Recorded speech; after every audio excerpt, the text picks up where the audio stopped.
জুবিন গাৰ্গৰ সৃষ্টি কৰ্মৰ সংৰক্ষণ খাৰুখুলিৰ সপোনৰ ঘৰখনত হ'ব সপোন পূৰণ।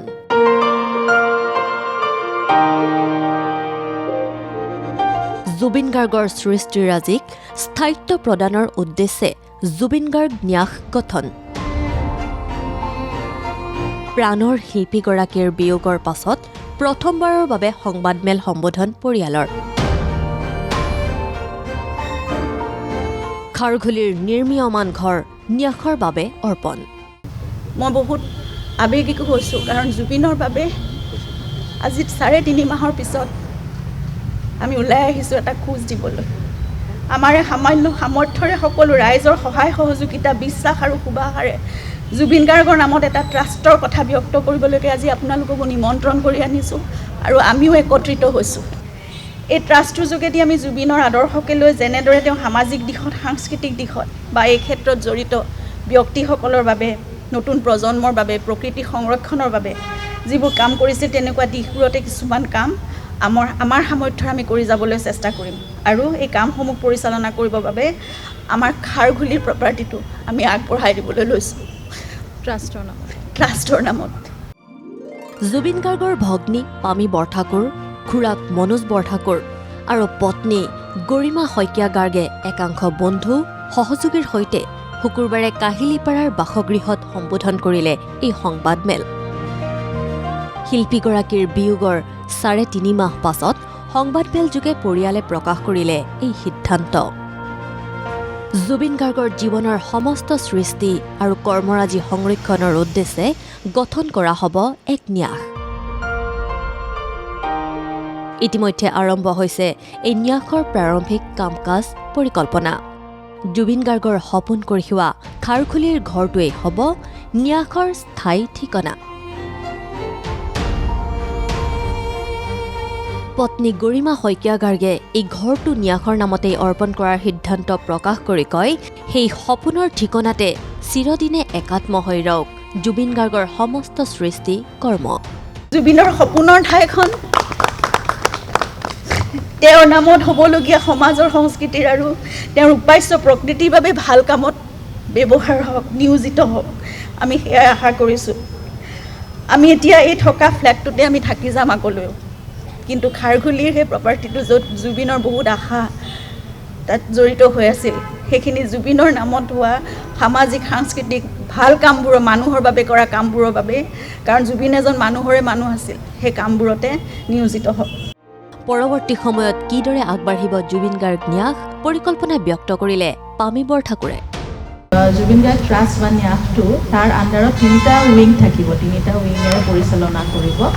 2টা অলৰেডি আমাৰ খুব ভালকৈ কাম কৰি আছে যোৱা কেইবা বছৰ ধৰি। এটা হৈছে কলাগুৰু আৰ্টিষ্ট ফাউণ্ডেশ্যন, সেইটো ইমান বছৰ কাম কৰি আছে ভাল, সেইটো তেনেকৈয়ে থাকিব।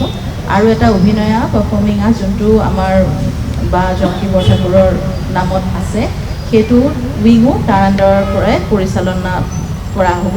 আৰু এটা নতুন আমি সংযোজন কৰিম তাত, সেইটো হৈছে ৰিচাৰ্চ উইং, যোনটোৰে আমি জুবিন গাৰ্গৰ সৃষ্টিৰাজিৰ ওপৰত, কৰ্মৰাজিৰ ওপৰত আমি ৰিচাৰ্চ ৱৰ্ক আমি আৰম্ভ কৰিম যিমান পাৰোঁ পৰিকল্পিতভাৱে। সেইকাৰণে জুবিন গাৰ্গ ট্ৰাষ্ট এটা আমব্ৰেলা অনুষ্ঠান হ'ব, তাৰ আণ্ডাৰত 3টা উইঙত সদ্যহতে আমি এনেকৈ বিভিন্ন দিশত তেওঁ যেনেকৈ ভাল পাইছিলে সেইমতে আমি কামখিনি আগবঢ়াই নিবলৈ আশা ৰাখিছোঁ। কলাগুৰু আৰ্টিষ্ট ফাউণ্ডেশ্যন অভিনয়ৰ সৈতে আৰু এটি নতুন শাখা গঠন কৰি মুঠ 3টা শাখাৰে আগবাঢ়িব জুবিন গাৰ্গ ন্যাসৰ কাম কাজ।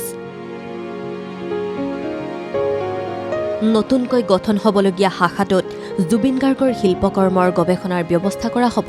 জ্যেষ্ঠ সাংবাদিক গৌতম শৰ্মা, আৰক্ষী আয়ুক্ত পাৰ্থসাৰথী মহন্ত, জুবিন গাৰ্গৰ খুৰাক মনোজ বৰঠাকুৰৰ তত্বাৱধানত থাকিব ন্যাসৰ কাম।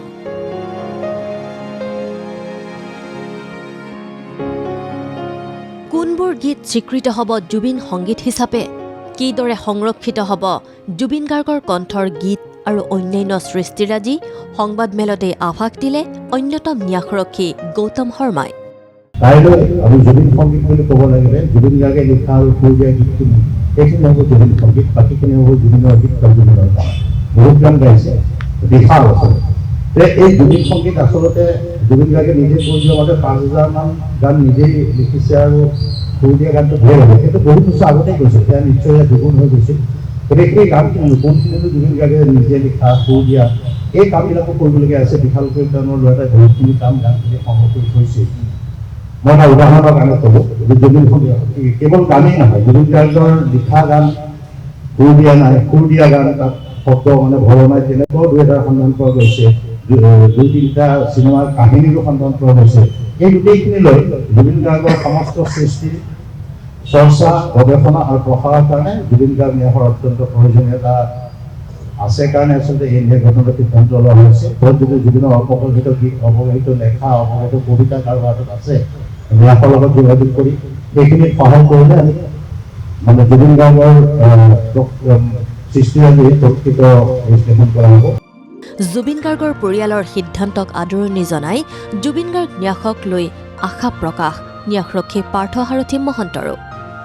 সাংস্কৃতিক জুবিন গাৰ্গৰ যিটো দেশ আছিলে, তোৰ পৰা জুবিন গাৰ্গৰ যি মূল কৰ্মস্থল আছিলে বহু বছৰ ধৰি, খুব আশাৰ ঠাই আছিলে কালগুৰি।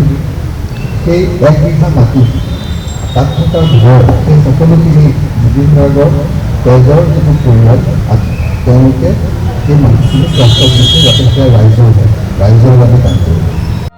ইফালে জুবিন গাৰ্গৰ আদৰ্শ আৰু সৃষ্টি কৰ্মক সঠিকভাৱে সংৰক্ষণ আৰু মূল্যায়নৰ উদ্দেশ্যে এই ন্যাস গঠনৰ সিদ্ধান্ত প্ৰকাশৰ সময়তে সামাজিক মাধ্যম ব্যৱহাৰকাৰী বিশেষকৈ নতুন প্ৰজন্মক জুবিন গাৰ্গ সন্দৰ্ভত মন্তব্য প্ৰকাশত সংযমী হোৱাৰ বাবে আহ্বান জুবিন গাৰ্গৰ খুৰাক মনোজ বৰঠাকুৰৰ।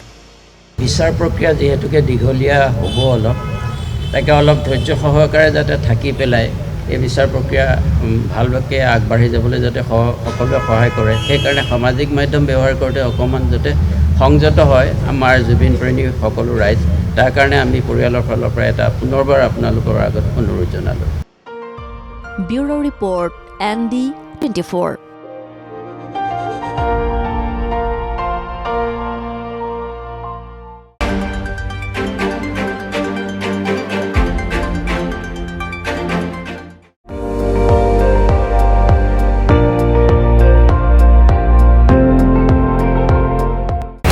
আপুনি চাই আছে ND24, সৰ্বশ্ৰেষ্ঠ নহয় সৰ্বোত্তমৰ দৌৰত।